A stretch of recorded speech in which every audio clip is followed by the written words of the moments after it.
BPL ২০২৬-এর নিলাম শেষ হতেই যে দলটি সবচেয়ে বেশি আলোচনায় সেটি হচ্ছে রংপুর রাইডার্স। নিলাম ঘিরে যত প্রতিযোগিতা, যত উত্তেজনা, যত নাটক, সবকিছুর কেন্দ্রবিন্দুতে ছিল রংপুরের টেবিল। কারণ একটাই, বাংলাদেশ ক্রিকেটের দুই বড় তারকা লিটন দাস ও তাওহিদ হৃদয়কে একসাথে দলে ভিড়িয়ে রংপুর প্রমাণ করে দিয়েছে তারা এবার আসছে পুরো আসর দাপিয়ে খেলার জন্য।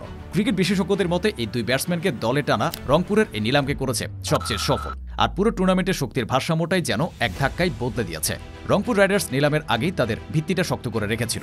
সরাসরি চুক্তিতে দলে রাখা হয়েছিল wicket keeper batter Nurul Hasan সোহানকে, যিনি বাংলাদেশের টি-20 দলে নিয়মিত ফিনিশার হিসেবে পরিচিত। তার অভিজ্ঞতা ও ঠান্ডা মাথার খেলা রংপুরের মধ্য ওভার এবং শেষ ওভারের ব্যাটিংকে আরও সমৃদ্ধ করবে। একইভাবে সরাসরি চুক্তিতে থাকা মুস্তাফিজুর রহমান এই স্কোয়াডের সবচেয়ে বড় বোলিং অস্ত্র। ডেথ ওভারে তার কাটার, স্লোয়ার আর ভেরিয়েশন পুরো টুর্নামেন্ট জুড়েই প্রতিপক্ষের জন্য ভয়ঙ্কর হুমকি হয়ে থাকবে। এছাড়া খাজা নাফি ও সুফিয়ান মুকিমকে রেখেই রংপুর তাদের স্থানীয় কোর্টটি আগে থেকে নিশ্চিত করে ফেলেছিল, যা নিলামে যাওয়ার আগে দলটিকে বাড়তি স্থিরতা দিয়েছে। নিলামের মূল যুদ্ধ শুরু হয় যখন রংপুর লক্ষ্যে চোখ রাখে দেশের সেরা ব্যাটসম্যানদের দিকে এবং তাদের প্রথম বড় বাজে ছিল লিটন দাসকে দলে নেওয়া। ৭০ লাখ টাকায় লিটনকে দলে টেনে রংপুর তারা তাদের ওপেনিং জুটির ভিত্তিটা মজবুত করে।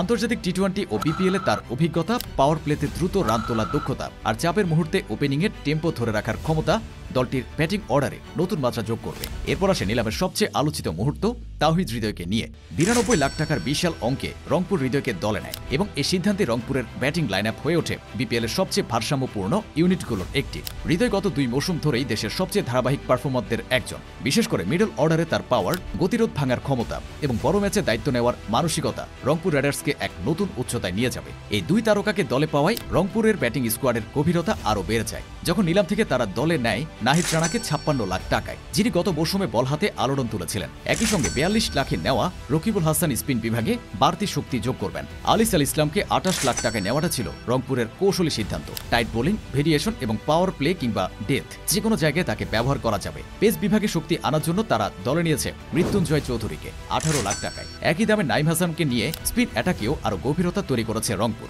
এছাড়া মেহেদী হাসান সোহাগ ১১ লাখ টাকায় দলে যুক্ত হয়ে দলটিতে একজন কার্যকর অলরাউন্ডার অপশন হিসেবে জায়গা করে নিয়েছেন।